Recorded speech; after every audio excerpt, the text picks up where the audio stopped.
President, and gentlemen, ladies of the House, standing here with 8 minutes in my hands and at this venerable and rather magnificent institution, I was going to assure you that I belong to the Henry VIII School of Public Speaking, that as Henry VIII said to his wives, I shall not keep you long. But now finding myself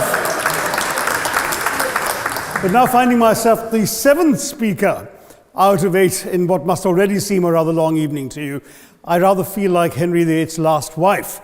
I more or less know what's expected of me, but I'm not sure how to do it any differently. Perhaps what I should do is really try and pay attention to the arguments that were advanced by the opposition today.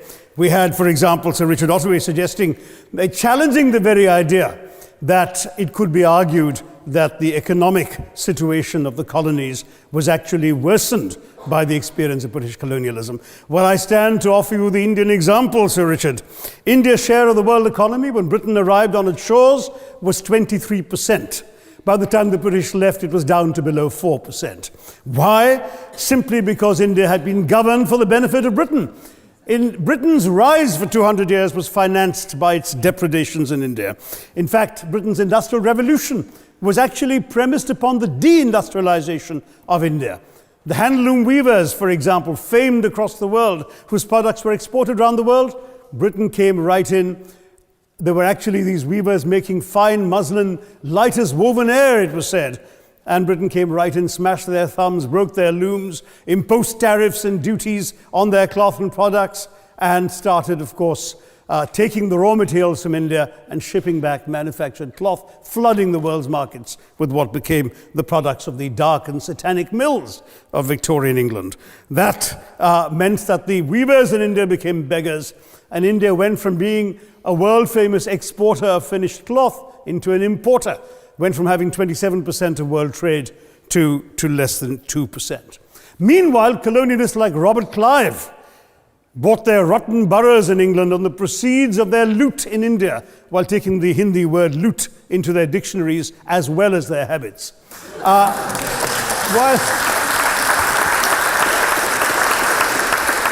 And the British had the gall to call him Clive of India, as if he belonged to the country, when all he really did was to ensure that much of the country belonged to him.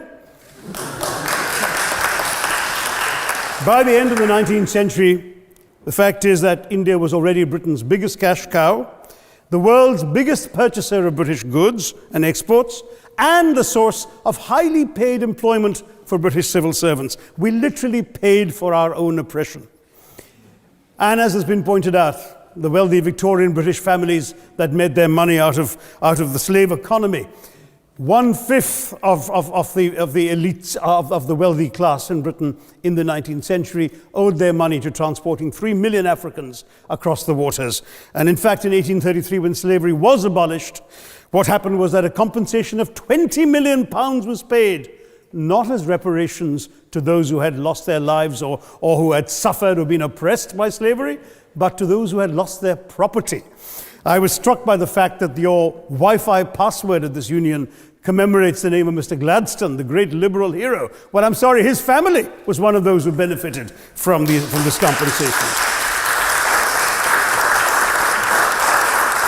Staying with India, between 15 and 29 million Indians died of starvation in British-induced famines. The most famous example, of course, was the Great Bengal Famine during the Second World War, when 4 million people died because Winston Churchill, deliberately as a matter of written minuted policy, proceeded to divert essential supplies from civilians in Bengal to sturdy Tommies and Europeans as reserve stockpiles. He said that the starvation of anyway underfed Bengalis mattered much less than that of sturdy Greeks. This is Churchill's actual quote. And when conscience-stricken British officials wrote to him, pointing out that people were dying because of this decision, he peevishly wrote in the margins of the file, "Why hasn't Gandhi died yet?" So all notions that the British were trying to do their colonial enterprise out of enlightened despotism, to try and bring the benefits of colonialism and civilization to the benighted heathen. I'm sorry, Churchill's conduct in 43 is simply one example of many that gave a lie to this myth. As others have said on the proposition, Violence and racism were the reality of the colonial experience. And no wonder that the sun never set on the British Empire, because even God couldn't trust the English in the dark. Let me take World War I as a very concrete example, since the first speaker, Mr. Lee, suggested these things couldn't be quantified. Well, let me quantify World War I for you. Again, I'm sorry, from an Indian perspective, others have spoken of other countries. 1/6 of all the British forces that fought in the war were Indian. 54,000 Indians actually lost their lives in that war. 65,000 were wounded. Another 4,000 remained missing or in prison. Indian taxpayers had to cough up £100 million in that time's money. India supplied 70 million rounds of ammunition, 600,000 rifles and machine guns, 42 million garments were stitched and sent out of India, and 1.3 million Indian personnel served in this war. I know all this because, of course, the commemoration of the centenary has just taken place. But not just that, India had to supply 173,000 animals, 370 million tons of supplies, and in the end, the total value of everything that was taken out of India, India, by the way, suffering from recession at that time and poverty and hunger, was, in today's money, £8 billion. You want quantification? It's available. Second World War, it was even worse, 2.5 million Indians in uniform. I won't belabor the point, but of Britain's total war debt of £3 billion, in 1945 money, 1.25 billion was owed to India and never actually paid. Somebody mentioned Scotland. Well, the fact is that colonialism actually cemented your union with Scotland. You know, the Scots had actually tried to send colonies out before 1707. They'd all failed, I'm sorry to say. But then, of course, came union, and India was available, and there you had a disproportionate employment of Scots. I'm sorry, Mr. Mackenzie has to speak after me.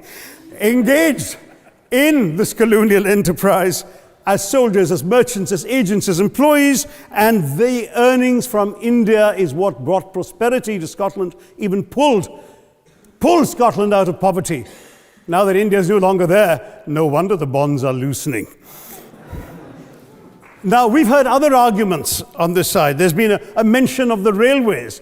Well, let me tell you, first of all, as my colleague, the Jamaican High Commissioner, has pointed out, railways and roads were really built to serve British interests and not those of the local people. But I might add that many countries have built railways and roads without having had to be colonized in order to do so.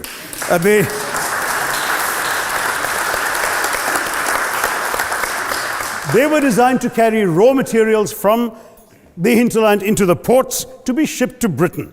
And the fact is that the Indian or Jamaican or other colonial public, their needs were incidental. Transportation, there was no attempt made to match supply to demand for mass transport, none whatsoever. Instead, in fact, the Indian railways were built with massive incentives offered by Britain to British investors, guaranteed out of Indian taxes paid by Indians, with the result that you actually had 1 mile of Indian railway costing twice what it cost to build the same mile in Canada or Australia, because there was so much money being paid in extravagant returns. Britain made all the profits, controlled the technology, supplied all the equipment, and absolutely all these benefits came as private enterprise, British private enterprise, at public risk, Indian public risk. That was the railways as an accomplishment. We're hearing about aid. I think it was again Sir Richard Ottaway who mentioned British aid to India. Well, let me just point out that British aid to India is about 0.4% of India's GDP. The government of India actually spends more on fertilizer subsidies, which might be an appropriate metaphor for that argument. If I may point out as well,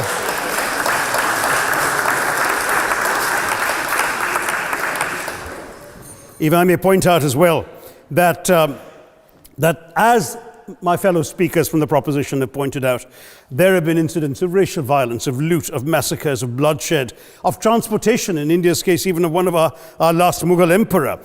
Yes, maybe today's Britons are not responsible for some of these depredations, but the same speakers have pointed with pride to their foreign aid. You're not responsible for the people starving in Somalia, but you give them aid. Surely the principle of reparations for the wrongs that have been done cannot be denied. It's been pointed out, for example, the dehumanization of Africans in the Caribbean, the massive psychological damage that has been done, the undermining of social traditions, of property rights, of the authority structures of these societies, all in the interests of British colonialism.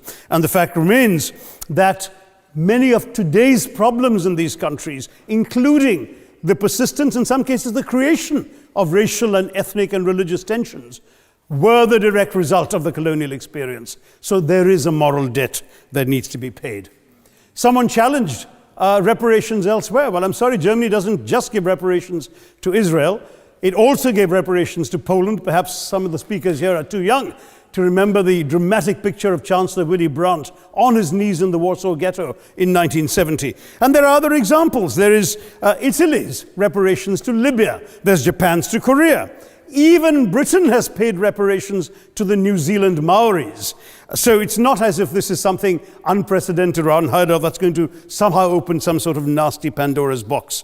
No wonder Professor Lewis reminded us that he's from Texas. There's a wonderful expression in Texas that summarizes the arguments of the opposition: all hat and no cattle. Now,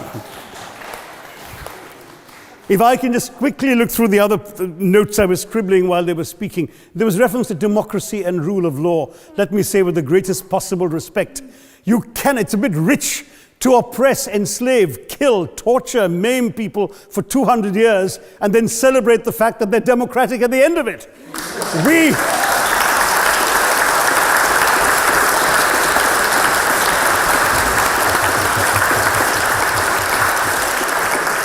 We were denied democracy, sir. We had to snatch it, seize it from you. With the greatest reluctance, it was conceded in India's case after 150 years of British rule, and that too with limited franchise. Yes, indeed, ma'am. The opposition spoke quite highly of Greek and Athenian democracy on which the West should pride itself, and spoke of liberty and equality in that same name. The Athenian democracy was only functioning because of the slave society on which it was built. That's the nature of colonisation. All right, I don't think that needs contradiction, not from me at any rate. But if I may just point out, I think the arguments made by a couple of the speakers, the first speaker, Mr. Lee in particular, conceded all the evil atrocities of colonialism, but essentially suggested that reparations won't really help. They won't help the right people. They'll be used as a propaganda tool. They'll embolden people like Mr. Mugabe. It's always nice how in the old days, I'm sorry to say that the people of the Caribbean used to frighten their children into behaving and sleeping by saying Sir Francis Drake would come after them. That was a legacy of that. Now it's Mugabe will be there. So this is the new sort of Sir Francis Drake of our times. The fact is very simply, sir, that we are not talking about reparations as a tool to empower anybody. They're a tool for you to atone for the wrongs that have been done. And I am quite prepared to accept the proposition that you can't put a monetary sum on the kinds of horrors people have suffered. Certainly no amount of money can expiate the loss of a loved one, as somebody pointed out there. You're not going to be able to figure out an exact amount. But the principle is what matters. The fact is that to speak blithely of sacrifices on both sides, as an analogy was used here, a burglar comes into your house, ransacks the place, stubs his toe, and you say, well, there was a sacrifice on both sides. That, I'm sorry to say, is not an acceptable argument. The truth is that we are not arguing specifically that vast sums of money need to be paid. The proposition before this House is the principle of owing reparations, not the fine points of how much is owed, to whom it should be paid.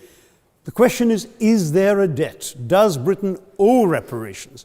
As far as I'm concerned, the ability to acknowledge a wrong that has been done, to simply say sorry, will go a far, far, far longer way than some percentage of GDP in the form of aid. What is required, it seems to me, is accepting the principle that reparations are owed. Personally, I'd be quite happy if it was £1 a year for the next 200 years after the last 200 years of Britain and India. Thank you very much, Madam President.